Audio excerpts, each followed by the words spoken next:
Gruodžio 3 diena, pirmadienis. Maždaug 23 valanda. Esu Tbilisyje. Stoviu prie bažnyčios ir žiūriu į kitoj gatvės pusėje esantį Sakartvelo parlamentą. Aplink jį tuščia. Tik kas kiek laiko ataidi minios skanduojami šūkiai, švilpavimai, sprogimai.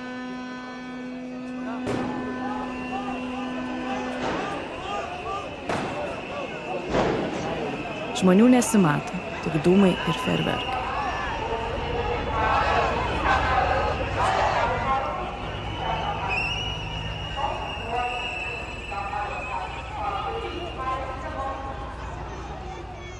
Maždaug prieš valandą, šiandien anksčiau nei įprastai, riaušių policija nustūmė tūkstančius protestuotojų tolyn nuo parlamento. Bandė juos išvaikyti ašarinėmis dujomis ir vandens patrankomis. Keli žmonės areštavo. Susirinkę protestuoti neįsiskirstė, bet dabar nustumti stovi kiek toliau nuo parlamento. Bandau patekti pas tą minią, bet manęs nepraleidžia policininkai. Jie blokuoja visas aplink esančias gatveles, vedančias į Rustavelio prospektą. Taigi stovi prie bažnyčios, už protesto ribų. Toje, bent iš dalies apsuptoje minioje, 5 naktį iš eilės buvo ir Georgis. Most of my days start in the evening when I'm at the protest. And then I'm there, then I'm going home, I'm scrolling the news, I fall asleep while scrolling the news, I wake up, I continue scrolling the news, then I have a really good cup of coffee in the morning. Just like smoke a cigarette, have a cup of coffee, look at the birds flying, just have like a 10-minute chill session, you know? And then it still continues, like scrolling news, I'm going to job, and then we discuss our strategies or what are we gonna do. And everything else is just reactionary to what happened at the protests. Sakartvelo, Kopachitis, Tukani, Alarin!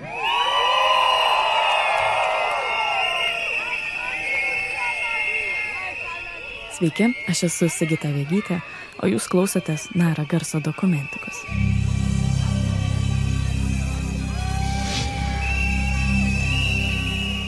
Šįkart girdėsite pasakojimą iš Sakartvelo, kur jau daugiau nei 100 dienų tęsiasi antivyriausybiniai protestai.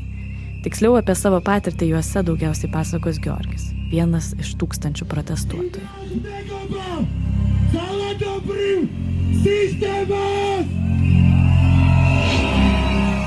Tačiau prieš tęsiant toliau turiu perspėti, kad šiame epizode yra nemažai keiksmažodžių.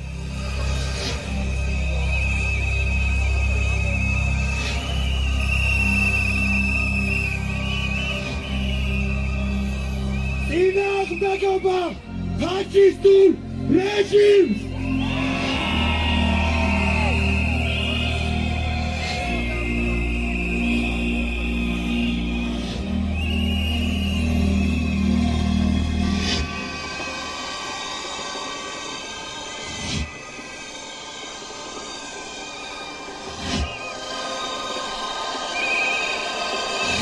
Masiniai protestai Tbilisyje prasidėjo lapkričio 28-ąją. Iškart po to, kai ministras pirmininkas Iraklis Kobakhidze paskelbė, kad laikinai stabdo Sakartvelo stojimo į Europos Sąjungą procesą. I saw it online, I was like on my phone and I saw that news and I was what the fuck is going on? Holy shit. So the first instinct was to just straight up going to the parliament. And then after few seconds the messages start coming in. Just everyone just starts posting stuff that this is happening, this is literally what we've been fearing. So without anyone calling us to the parliament, without anyone just giving us a destination, we just went there.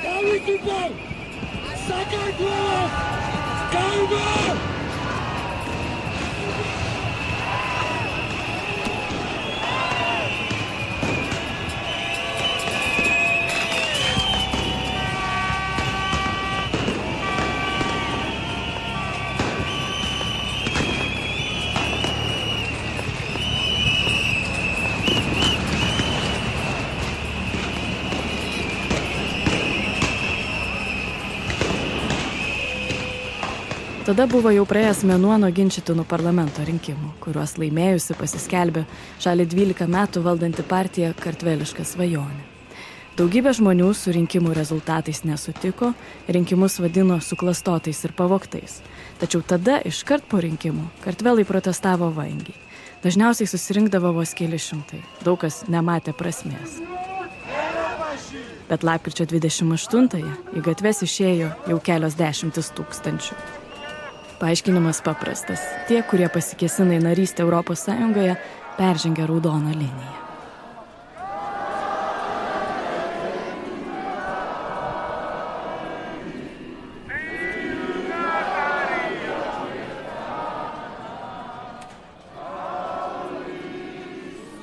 Pati tada buvau trumpam išvykusi iš Tbilisio.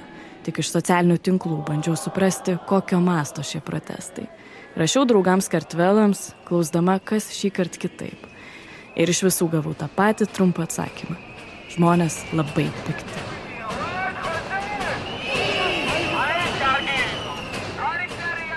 When I came, police was already there. So I guess they were ready. They knew that thing would happen, that people would come out. And it was just like full-on chaos.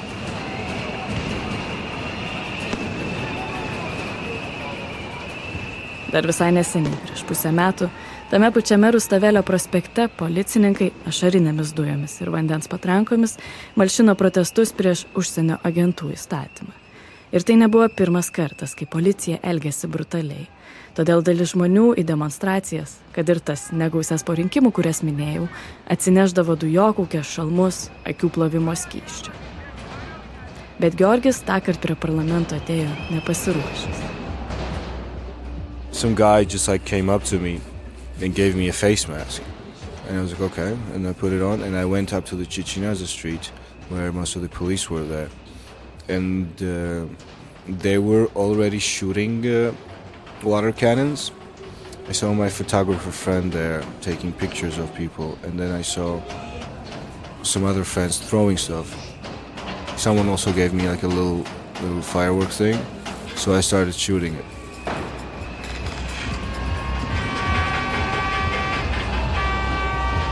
Policija atsakė aršiau nei bet kada anksčiau. Greitai paleido vandenį iš patrankų, o ašarinių dujų gavo ir tie, kurie laikėsi atokiau nuo policijos. Vietos žurnalistai pasakojo, kad policija gana tiesiogiai taikėsi ir juos dirbančius savo darbą.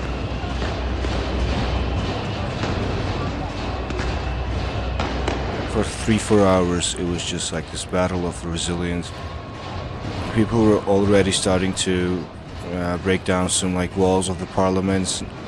People are already like starting to like graffiti them, and I guess time went by. A lot more and more fireworks showed up, and it was like a full-on fireworks show aimed at the police officers and aimed at the parliament.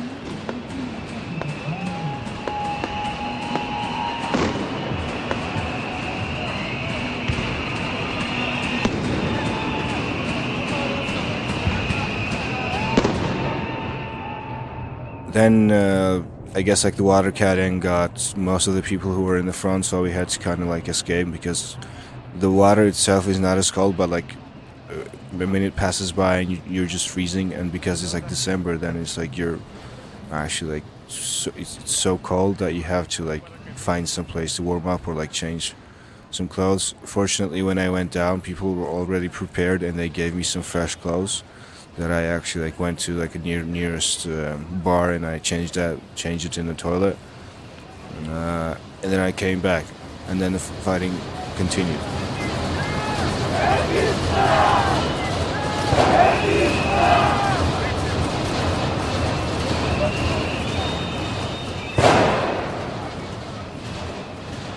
That was the first day. It was not that climactic, but it was like this showcase of like we're ready to fight and we're not gonna go away. Pirmąją protesto naktį Georgis išbuvo iki 7 ryto. Kai kurie protestuotojai gatves paliko tik kitos dienos vidurdienį.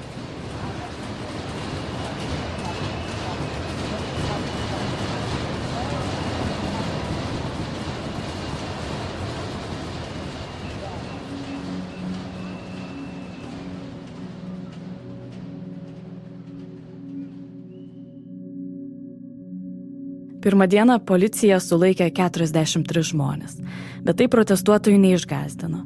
Antrą vakarą prie parlamento susirinko dar daugiau žmonių. Georgis su draugais pradėjo organizuotis ir į gatves eiti labiau pasiruošę. Atsineždavo dujokaukės, šalmus, vandens butelio ašarinėms dujoms neutralizuoti, daugiau ferverkų.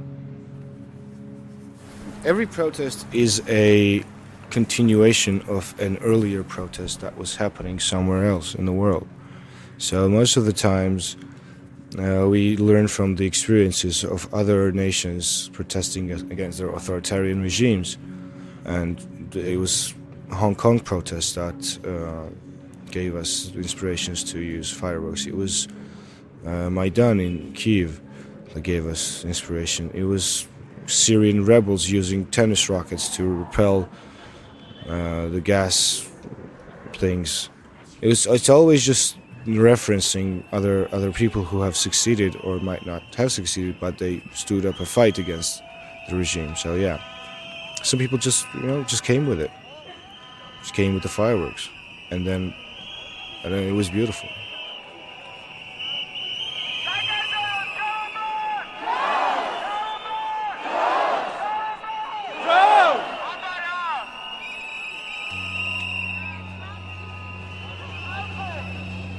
Kiekvieną naktį atrodo, kad kartojosi pirmos dienos scenarijus. Bet kiekvieną naktį nutikdavo vis kažkas naujo, kiekviena naktis buvo intensyvesnė už praėjusią.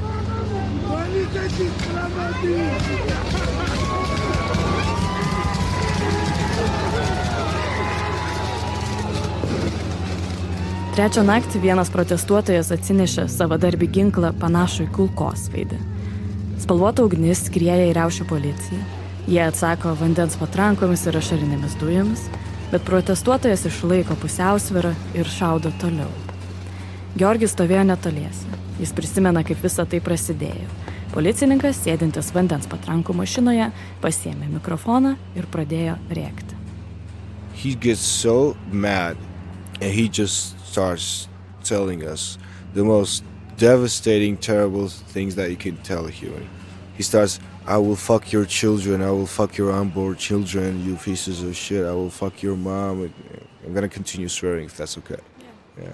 I'm gonna come on your mom's faces and I'm gonna give birth to you and then I'm gonna kill you and it was unreal. I was like, holy shit, this guy knows how to swear.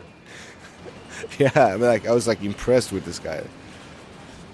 But then we hit them with the fucking bazookas of this fireworks thing, and they were so afraid. They were so afraid. No, that was fun.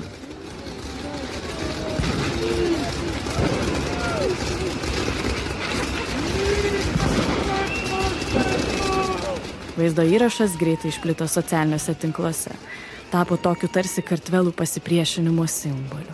O patys protestai po pirmų dienų pradėti vadinti ferverkų revoliucija.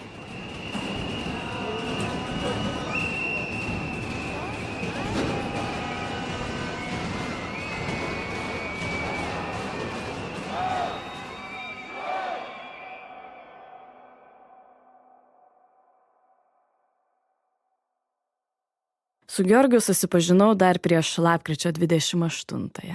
Susipažinom per bendrus pažįstamus. Sėdėjom bare ir kažkuriuo metu, kaip įprasta Tbilisyje, pradėjom kalbėti apie protestus. Daugiausiai aišku apie pavasarį vykusius protestus prieš užsienio agentų įstatymą. Man atrodo, rudenį visi apie tai kalbėjo. Pasakojo apie vienybę, apie tai, kaip organizavosi, kaip išmoko organizuotis, nes protestai buvo decentralizuoti. Kokia gera atmosfera buvo, nepaisant policijos brutalumo. Bet taip pat labai dažnai išgirsdavau iš kartvelų, kad jie yra pavargę, nes atrodo, kad kovoja visus šitos metus. O tada prideda, kad turbūt šiaip visą gyvenimą. Georgis prisimena 2007 lapkritį, kaip opozicijos šalininkai protestavo prieš tuomečio prezidento Sakašvilio valdymą. Tada jis buvo dar moksleivis, nelabai suprato, kas vyksta, tik pamena, kad nereikėjo eiti į mokyklą ir kažkas vyko gatvėse. Tų metų lapkričio 7 prisimenama kaip viena brutaliausių dienų. Policija prieš protestuotojus naudojo vandens patrankas, ašarines dujas ir guminės kulkas. Per 500 žmonių atsidūrė ligoninėje. 2018 gegužę Georgis dalyvavo proteste Reive prie parlamento. Taip žmonės reagavo į ginkluotos riaušių policijos atliktus narkotikų reidus technoklubuose Basiani ir Cafe Gallery. I guess like 30,000 people just came out. We came out in front of the parliament. We bought in some audio equipment, and we were like raving for 3 days uncontrollably in front of the parliament. And the police were trying to crack us down as well, and we were fighting as well. It was called like a rave revolution or something. It's funny because we thought in that moment this was the biggest thing in our lives, but like a few years later, we're still here, we're still fighting against a much bigger problem. Oh yeah.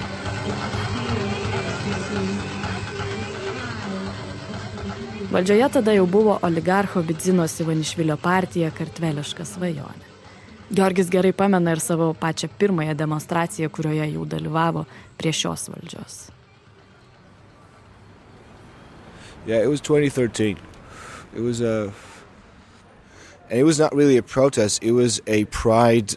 It was 17th of May, it was a Pride Day, LGBTQ Day, and small amount of people just went out to like celebrate the Pride. And then I guess like 50,000 conservatives just came out with some of the priests with them, some Nazis as well, and they just like full on attacked protesters, like not protesters, like the celebration. So I guess that was, I couldn't really call it a protest, but it was their protest against us. And it was a terrible thing. If you just Google 17th May 2013, it's one of the most devastating things an LGBTQ person can view and then experience, because it was just full on hate. People were walking around with chairs, just like hit the queer people. They were just like mental. They were going crazy, feral. I don't know. It was a terrible day. Then actually, that was the first year Georgian Dream, the government came in, and then they escorted us with the buses, yellow buses. They actually like trying to protect us, but they dragged it. Like it was like 7 hours that shit was going on, and in the last moment they decided to step in and help the people. Pats Georgis dažnai dirba su projektais, kurie jo žodžiais padeda LGBT ir trans žmonėms išgyventi Sakartvele. Šie žmonės yra viena labiausiai engiamų grupių. Valdantieji naudoja prieš jas nukreiptą retoriką, gąsdina, kad vakarai perša LGBT propagandą ir taip siekia sunaikinti tradicinės Kartvelų vertybės ir šeimą. Gruodį Kartveliška svajonė priėmė homofobišką ir transfobišką įstatymą, dar labiau apribojantį jų teisės ir informaciją. Panašus įstatymas veikia Rusijoje. 30,000 people are coming out who are conservative and trying to beat up like 20-30 people, and police is doing nothing. Then like 200,000 people are coming out right now, and police is doing a lot more to like disperse us and to like destroy us. So what gives? Like you can't protect 30 people because they're like they want to live in a country that's like very democratic, but you're gonna destroy like 200,000 people because they want to live in a democratic country. Like I don't even understand. That was the moment when I realized, okay, this government is not different from the previous government. It's mostly about power grabbing. It's mostly about keeping the power to themselves and making money. That's it. And throughout the independence of Georgia, there has never been a government, there has never been a governmental official who thought about people. They always thought about their pockets. That's it. That's the history of modern Georgia.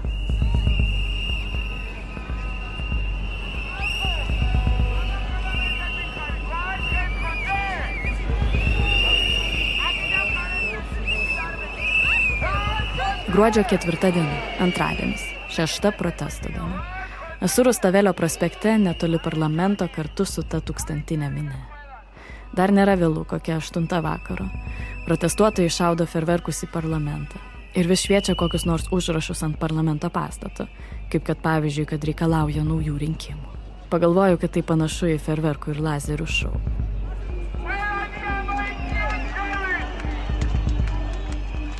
Policijos pajėgos kaip įprasta išsirikiavusios šoninėse gatvėse. Policininkai taip pat stovi ir parlamento prieigose. Iš ten, kas kiek laiko, paleidžia vandens patrankas. Protestuotojai policininkams į veidus šviečia žaliais lazeriukais.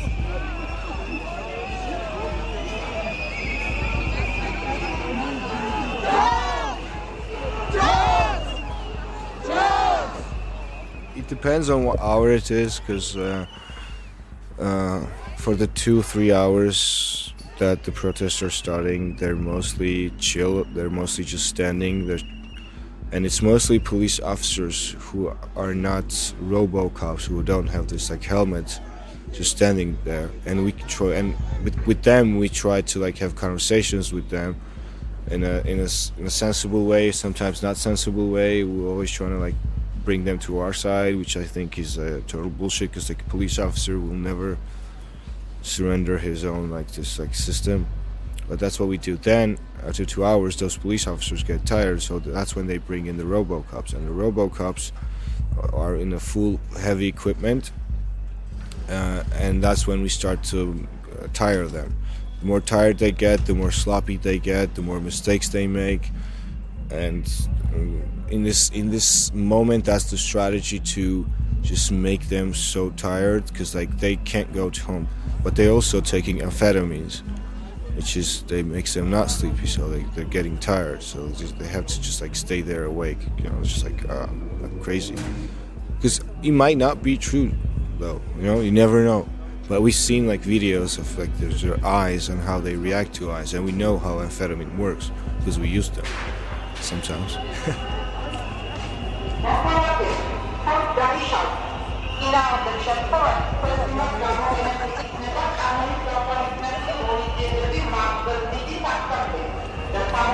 Apie 11 vakaro per garsiakalbį pasigirsta moteriškas balsas liepiantis skirstytis.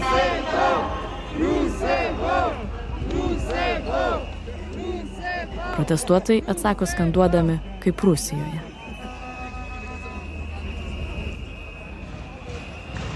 Netrukus vėl tas pats scenarijus.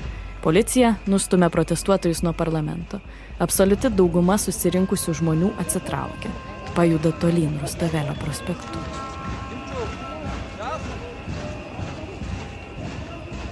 Neatsitraukia keliasdešimt, gal 100 protestuotojų, tarp jų ir Georgis. Taip nusistovi vadinamoji fronto linija. Išsirikiavusi riaušių policija su pilna ekipuotė, prieš ją barikados iš konteinerių, suoliukų dega lūžai. Kai kurie protestuotojai atsinešė vandens butelius, juos naudos ašarinių dujų kanistrams neutralizuoti. Kiti šaudo ferverkus ar mėto akmenis. Georgis prisimena, kaip vieną protesto naktį stovėjo priešais riaušių policiją ir mėtė akmenis. Policininkas jam atgal metė ašarinių dujų granatą. And I'm running at it because I wanted to pick it up and throw it back, but I slip up and I fall. And I get hit by a rock that was thrown at by this policeman, and this gas like explodes. And I'm just like falling, and I'm so embarrassed. And this police officer is laughing at me. I was like, okay, fuck, you win this round. And I just get up with my like stumbling, like, oh fuck, my neck hurts, my back hurts, and walk away. Yeah, it was so embarrassing. It was terrible. I felt like a loser. Policija ir protestuotojai visą naktį bando vieni kitus nuvarginti. Tarsi žaidžia žaidimą, kas pirmas pavargs. If you find a RoboCop alone, they're the most scared thing that you will ever see in your life. They're so helpless. They start acting like babies who are scared. They fall easily. Their knee, you can see their knees are like trembling.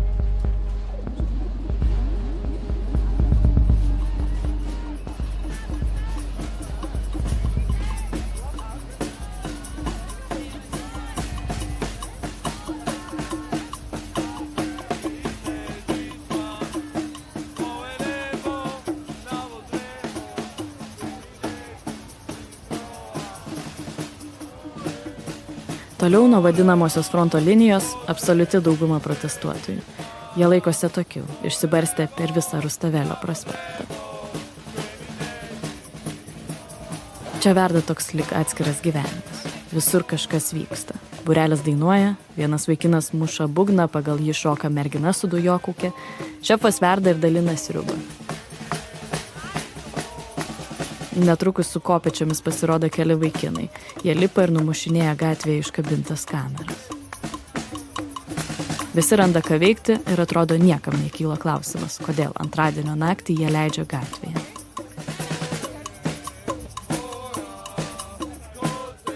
Ta naktį man labai įstringa, kaip vieni kitais rūpinasi. Dalyjasi maistu, kartu šildosi prie laužų, o jeigu kam nors į akis patenka ašarinių dujų, iškart atsiranda bent keli žmonės, kurie jas praplauna. Bet daug vykstančio veiksmo net neprimena protesto. Nekartą užsimirštu, kad čia protestas, o ne šiaip gan neblogas vakarėlis.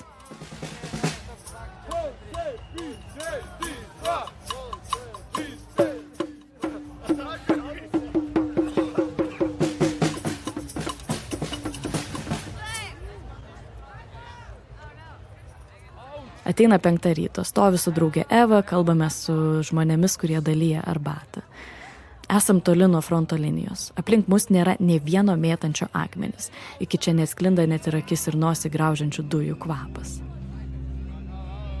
Tačiau staiga kažkas sušunka policiją ir visi intuityviai pradedam bėgti. Pasirodo, riaušių policija atbėga iš kitos gatvės pusės. Bebėgant vienas kartvelas šaukia, kad laikytumėmės kartu. Taip mažesnė tikimybė, kad suims. Kitas vaikinas rodo, kokiamis gatvėmis bėgti, kad neatsitrenktume į policiją. Būtent paryčiais, kai lieka mažiausiai žmonių, prasideda žiauriausi areštai.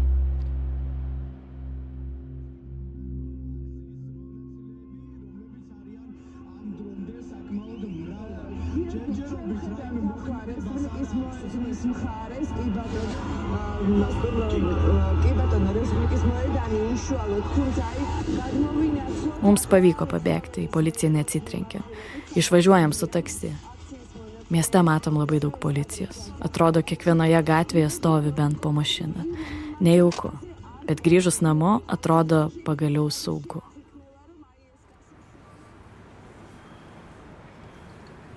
When I went to home, I just laid off all of my clothes and took a shower because there was so much dust and so much tear gas. It smells so terrible, it burns you. I washed it, but then till this day it still burns. I don't know why, but it still has that thing. But mentally, I was okay. I slept like a baby. Yeah, nothing really worried me.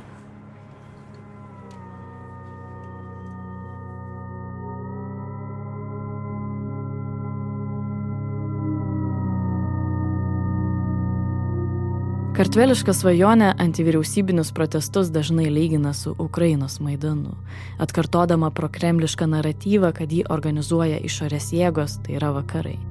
Taip pat sako, kad protestai smurtini, o policijos veiksmus pateisina tuo, kad nori tam užkirsti kelią. Pamenu ir tą patį vakarą, kai susipažinom su Georgiu ir kalbėjom apie protestus, jis pasakojo, kad įprastai eina mėtyti akmenų, nes tai jo būdas protestuoti, išreikšti savo poziciją. Taip pat tada jisai pridėjo, kad mažai kas tai palaiko. Dauguma išeinančių į gatves mano, kad jie turi protestuoti taip, kad nesudarytų valdžiai jokio preteksto teigti, kad protestai yra smurtiniai. Todėl dauguma žmonių ir net nesiartina prie policijos, laikosi atokiau. Būna gatvėje, bet nesijama jokių veiksmų, kurie galėtų išprovokuoti policijos atsaką. Nekartą iš kartvelų taip pat girdėjau, kad akmenis mėto tik provokatoriai. Kad jų tikrai yra gatvėse, gruodį žiniasklaidai patvirtino ir iš pareigų atsistatydinęs vidaus reikalų ministerijos pareigūnas.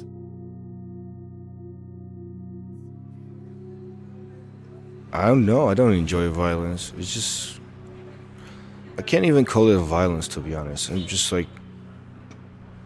violence is what they're doing to us. So they're more afraid that we're going to overthrow the government, and that's why they go full-on crackdown and destroy any hope of a coup or something, which they believe that we're trying to do. Some of the people who are protesting right now don't want to do it, but me, personally, I want to do it because this is not a democracy. This is not a reasonable state that listens to its people. We're living in an authoritarian regime whose main, voice has been going more and more conservative, and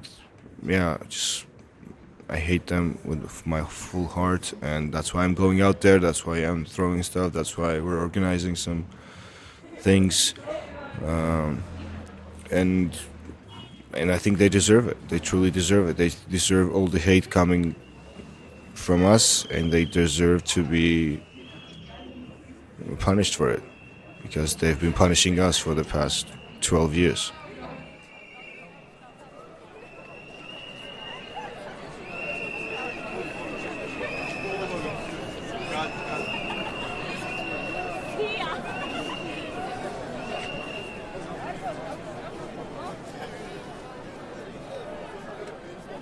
Gruodžio 5 diena, trečiadienis, 7 protesto diena.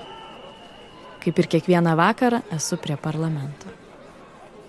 Prieš porą valandų mačiau, kaip policininkai metro tikrino atvykusiųjų kuprines. Ieškojo dujokaukių ir ferverkų. Keli žmonės sulaikė. Sutinku senokai matytą draugę Katę. Ji pradeda pasakoti, kad keli jos draugai neatėjo šiandien. Ir ji pati sako, kad yra išsigandusi. Dieną policija atliko reidus kelių opozicijos partijų ir aktyvistų būstinėse bei namuose. 7 žmonės sulaikė. O namai turėtų būti saugi vieta, sako Katė. Tada rinkau istorijas apie policijos brutalumą prieš protestuotojus. Ta trečiadienį savo istoriją balso žinutėje man papasakojo ir Nika. I was just absolutely peacefully trying to express my anger at this demonstration. So I was just standing there with my friend who was waving a flag, and all of a sudden we were grabbed by multiple policemen who got us into their group of special forces, and there was like a little corridor, and whoever could reach us before we took us to the police car, they were punching us in the face, beating us up brutally. Especially me, who I have this dyed hair and earring. They had more hatred towards me, so I was beaten more brutally than my friend did. They also kept beating me up in the car, in the police car. I was taken to the custody where I spent a night there, and the next day I had a court. So they fined me with 2,500 lari, which is around 900 euros, just because I didn't follow police orders. None of the videos from the TV channels, which were on live, proved that I was being aggressive. Neither I was throwing stones or I was cursing policemen, which was my actual punishment as well. Also, no policeman could prove that I was being aggressive, so they gave me this fine just because. Sorry, I am really totally out of my mind now. They are having critical repression, so I couldn't put my words together. They are right now, as we speak, they are giving arresting people, oppositioners. They are going into their houses without any order. So the situation is quite critical.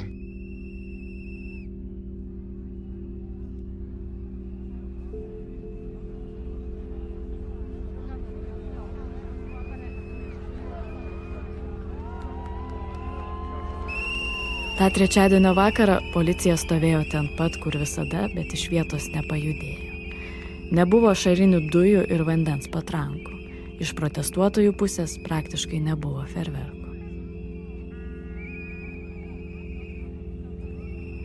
Rustavelio prospekte susirinkę žmonės tą naktį tiesiog išsiskirstė.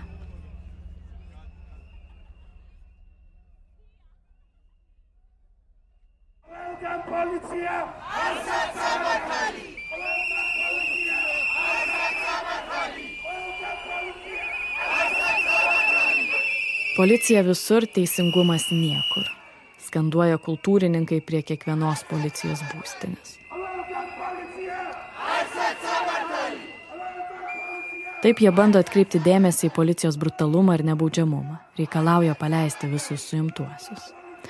Tada policija jau buvo suėmusi virš 300 žmonių. Dalis, kaip Nika, gavo baudas ir buvo paleisti. Kiti laukia teismų. Jiems grėsė įkalinimas. Taip pat absoliuti dauguma sulaikytojų pranešė apie patirtas patyčias ir smurtą. Kelioms dešimtims prireikė medikų pagalbos. Akcიის ზედა ქუჩაზე, რუსთაველზე გამოვედი სახლიდან, რაღაც გამოსასვლელად ვიყავი ასული. Bežygiuojant nuo vienos būstinės prie kitos, aktorius Georgis Macharadze man pasakoja, kaip prieš porą dienų ėjo į protestą. ესეც აქციაზე ჩადისო და ეგრევე Ant kaklo jis buvo pasikabinęs dujokaukę. Staiga keli chuliganus primenantis vyrai sušuko. Jis taip pat eina į protestą. Pribėgo prie jo ir pradėjo mušti ir spardyti. Keikės ir klausinėjo, kodėl eina į protestą. Šalia stovėjo policija, bet į išpuolį nereagavo. Georgiui pavyko pabėgti, tačiau prireikė medikų pagalbos. Jam susiuvo galvą. Aktorių sumušė vadinamieji tituškos. Valdžios pasamdyti chuliganai, kurių tikslas įbauginti protestuojančius žmonės.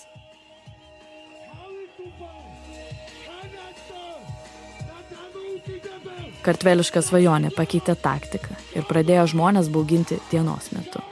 Ir bandyti sudaryti įspūdį, kad tai daro ne jie. Tuo metu vakariniuose protestuose policija praktiškai nebepasirodydavo.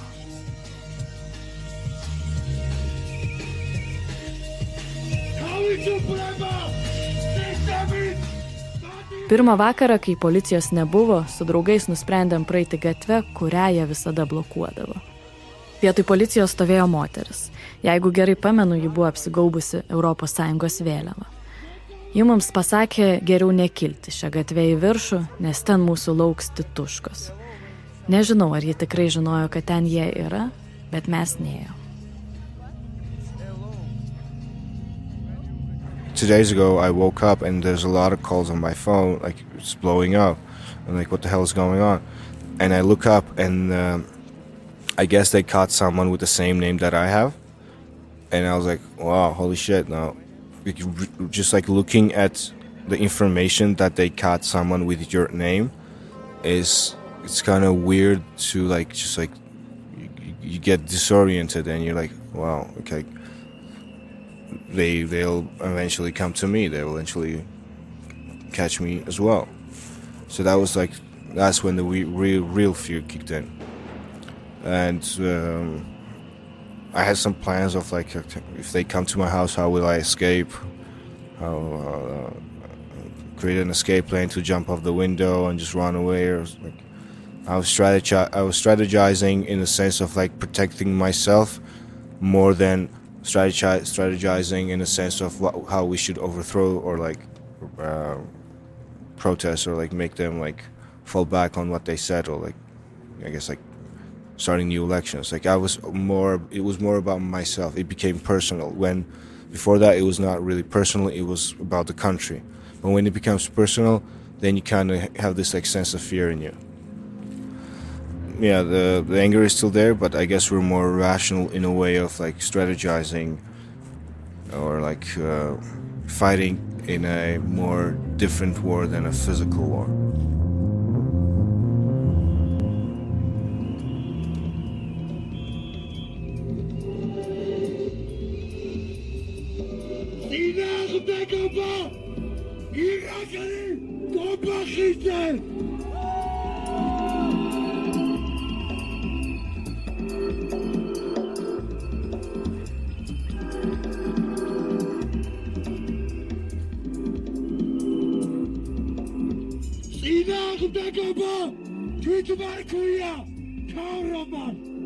Policijai pakeitus taktiką, naujų protesto būdų atrado ir protestuotojai. Jie pradėjo rengti daugiau demonstracijų dienos metu. Eitynės organizavo skirtingos grupės – studentai, senjorai, reiveriai, šefai, tradicinių šokių šokėjai ir taip toliau. Gruodį buvo dienų, kai pražygiuodavo 10 skirtingų grupių. Nebebuvo jokių ašarinių dujų, vandens patrankų, barikadų, vos keletas fejerverkų. Georgis su draugais nustojo mėtyti akmenis. Sako, kad niekas nebenori to daryti kartu, o jeigu eis mėtyti vienas, jį iš karto suims. this is a strategy of us not engaging with the enemy because we're always defending ourselves and we never take offense. It means that if they're not there, we will not do anything. We will not take action.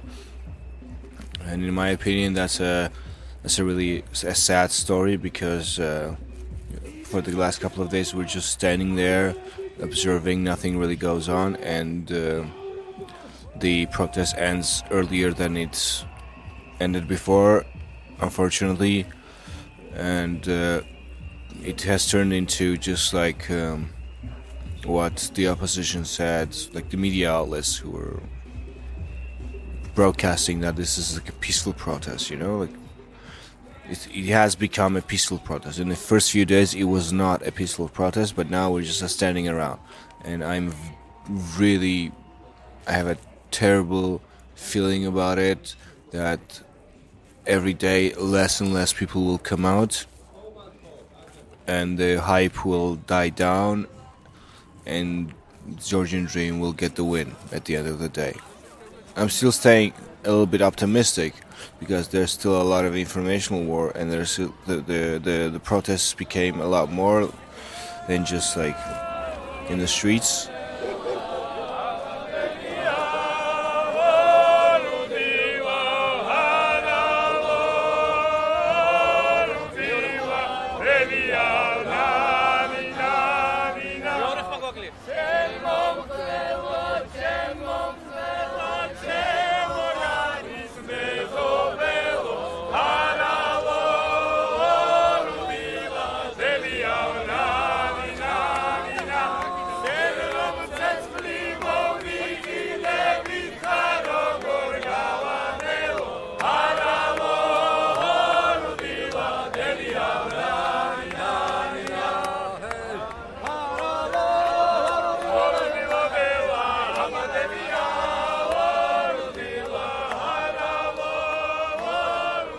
Gruodžio 31 diena.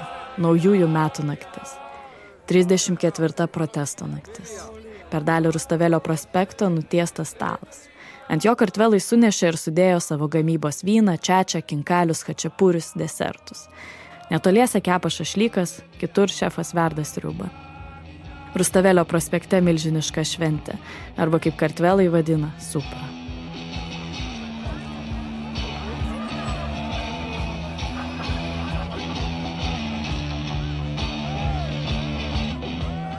Kelios grupės koncertuoja improvizuotose scenose. Požeminėje perėjoje reivas. Išaušus vidurnakčiui buvo ir nemažai ferverkų, nors valdžia juos neseniai uždraudė. Policijos nėra nė kvapo. Sėdim prie baro, ten susibūrė daug žmonių. Staiga vienas po kito pradedam kosėti ar čiaudėti. Graužia akis nosį. Aš pati jaučiuosi taip, lyg būtų prasidėjusi alergija. Pagalvojom, kad kažkas praeidamas greičiausiai papurškė dujų. Vėliau sužinojom, kad po pirmų protesto dienų pastatai taip stipriai įsigėrė ašarinių dujų, kad susidarius tam tikroms sąlygoms jos ima garuoti. Kartą, kai susitikau su Georgiu, jis buvo apsivilkęs džemperiu, kurį dėvėdavo pirmomis protestų dienomis. Sako, nors kalbėjau jau daug kartų, nuo jo vis tiek sklinda tas aitrus dujų kvapas. Kiek anksčiau medikai reikalavo valdžios atskleisti, kokius chemikalus jie įmaišo į patrankų vandenį. Gydytojams tokios informacijos reikėjo, kad žinotų, kaip gydyti nukentėjusius žmones. Valdžia į medikų prašymą nesureagavo.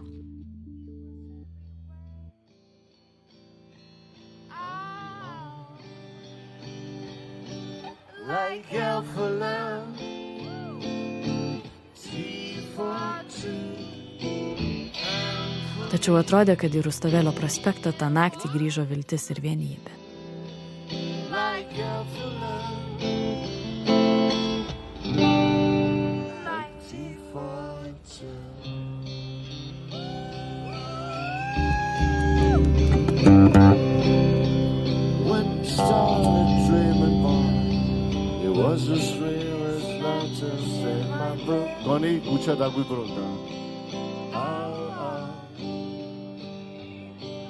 Georgis šventėje proteste nedalyvavo.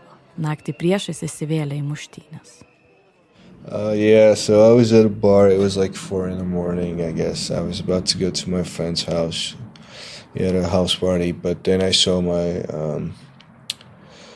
two friends. One of them was a transgender girl, and some guy was kind of like harassing them. So I went up, talked to them, and I was like super drunk. I was like crazy drunk, and he was saying some bullshit, and I kind of started fighting with him, thinking that this fight would stop or I would win. Turns out this guy was a literal UFC fighter, not literal, like figuratively, but he was super good.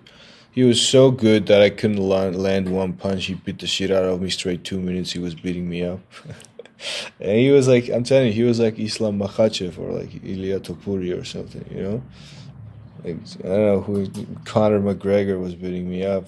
So in the moment, I'm like I'm on the floor, I wake up and I'm in shock of like how terrible that was. And then he just left. And then he kind of broke my arm, you know? That's what I'm saying. Like Georgia is based upon fighting with each other, but it's only when it's like 1-on-1 or like 2-or-2. You know, like it's like nobody's fighting the fucking government, except for fighting me. That guy should have fought the government with me.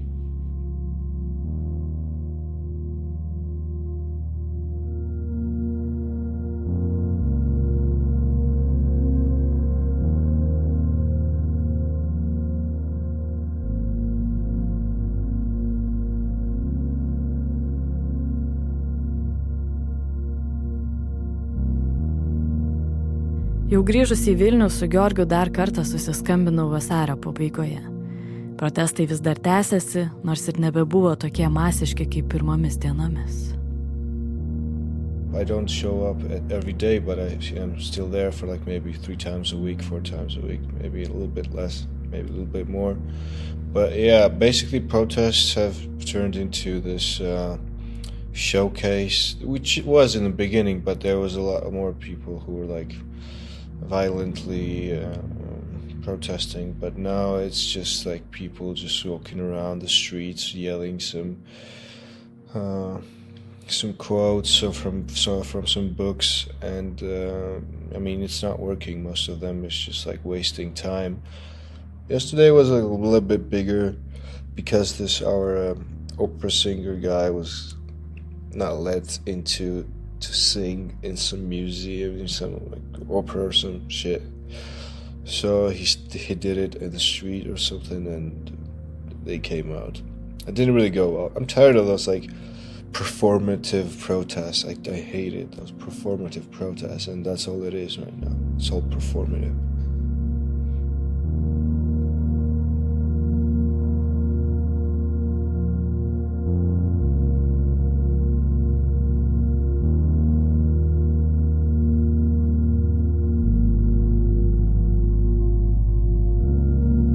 Kartveliška svajonė protestams užgniaužti ėmėsi represinių įstatymų.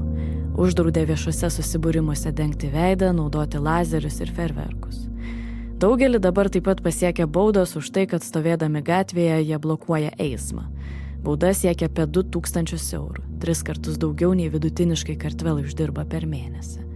Kai kurie jau gavo po kelias tokias baudas. Daug veiksmo dabar vyksta ne gatvėse, bet teismuose. Apie 50 žmonių yra sulaikyti už dalyvavimą dabartiniuose protestuose. Po kelias valandas trunkančių teismo posėdžių dažniausiai jų sulaikymas pratęsiamas. Suimtiesiems gresia laisvės atėmimo bausmė. Keletas žmonių suimtų dar pavasarį per protestus prieš užsienio agentų įstatymą gavo nuo 2 iki 5 metų kalėjimo. Laisvės atėmimas jiems skirtas už tokius veiksmus, kaip kad sulaužė tvorą, sugadino geležinę barikadą blokuojančią įėjimą į parlamentą, metė butelį ar akmenį į policiją, apgadino policijos automobilį. Keliems jų pripažinus kaltę, bausmė buvo sumažinta.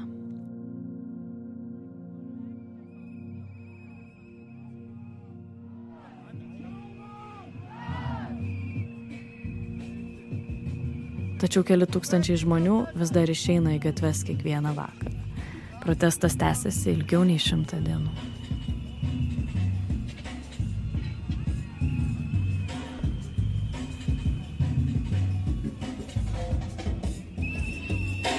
Kały tu w lewo!